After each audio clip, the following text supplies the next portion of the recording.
আসসালামু আলাইকুম। কেমন আছেন বন্ধুরা? আশা করি ভালো আছেন। ওয়েলকাম করে নিচ্ছি আমার নতুন চ্যানেল কিরণ টিস মিডিয়াতে। অবশ্যই আপনারা সবাই আমার চ্যানেলটি সাবস্ক্রাইব করে নেবেন। আর অবশ্যই আপনাদের জন্য আমি নতুন নতুন সকল ধরনের ভিডিও আগামীতে নিয়ে আনার চেষ্টা করব। আজকে আমি আপনাদেরকে দেখাবো বন্ধুরা কিভাবে আপনারা আপনাদের প্রোফাইল ডিপি সৌন্দর্য করতে পারবেন বা সুন্দর করে তৈরি করতে পারবেন। সেই জন্য বন্ধুরা আপনাকে যা করতে হবে, প্রথমে চলে যেতে হবে প্লে স্টোরে গিয়ে আপনি এখানে টাইপ করবেন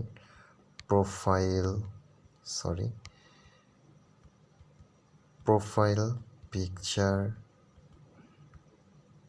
বর্ডার। এটা ক্লিক করার পর সার্চ করবেন। দেখেন বন্ধুরা অ্যাপসটা চলে এসেছে। অ্যাপসটা অবশ্য আমার ইনস্টল করা আছে, আপনারা সবাই ইনস্টল করে নেবেন। তারপরে এটা ওপেন করবেন, একটু অপেক্ষা করবেন, তারপর এরকম একটি ইন্টারফেস আপনার সামনে চলে আসবে। আপনি দেখতে পাবেন এখানে অনেক ধরনের ডিপি আছে। আপনার পছন্দের যেটা পছন্দ হবে সেটা আপনি তৈরি করতে পারবেন। ঠিক আছে বন্ধুরা? তবে আমি এটা বলবো যে আপনি এখানে যেটাতে আপনার এরকম লক দেওয়া আছে আপনি দেখতে পাচ্ছেন।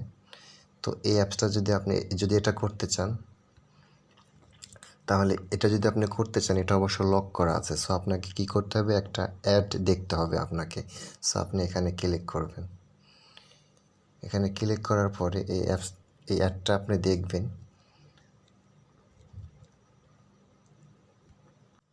তারপরে দেখেন বন্ধুরা অ্যাডটা দেখা শেষ হয়ে গেছে। তখন আপনি এখানে ক্রস চিহ্নতে ক্লিক করবেন। দেখুন এখন কিন্তু আপনার লক ওপেন হয়ে গেছে। সো আপনি ডিপিটা আপনি ইউজ করতে পারবেন। সো আমি এটা করব না, আমি আপনাদেরকে যেমন এই ডিপিটা আমি এটা একটু করে দেখাবো আপনাদেরকে। দেখেন এখানে একটা প্লাস চিহ্ন আছে, আপনারা দেখতে পাচ্ছেন। ঠিক আছে, এই প্লাস চিহ্নতে আপনি ক্লিক করবেন। করার পরে আপনাকে সরাসরি আপনার ফোন গ্যালারিতে আপনাকে নিয়ে চলে যাবে। তখন আপনি মনে করেন যে আপনি এটা করবেন, এই পিকটা আপনি করবেন। সো আপনার যে ছবিটা করবেন সেই ছবির উপর আপনি ক্লিক করবেন। করার পরে একটু ওয়েট করবেন। দেখেন বন্ধুরা ডিপিটা কিন্তু অলরেডি তৈরি হয়ে গেছে। তখন আপনি এটাকে জাস্ট উপরে এই যে কোনায় যে সেভ বাটন আছে আপনি এখানে সেভ করে দেবেন। এখানে ক্রস চিহ্নতে ক্লিক করবেন। দেখেন অটোমেটিক আপনার ডিপিটা সেভ হয়ে গেছে। সো তখন আপনি আপনার এই ছবিটা আপনি আপনার ফোন গ্যালারি থেকে আপনি নিয়ে নিতে পারেন। তো ধন্যবাদ জানাচ্ছি সবাইকে আজকের আমার এই টিস মিডিয়াতে আপনার এতক্ষণ পর্যন্ত থাকার জন্য অথবা আমার এই ভিডিওটা দেখার জন্য।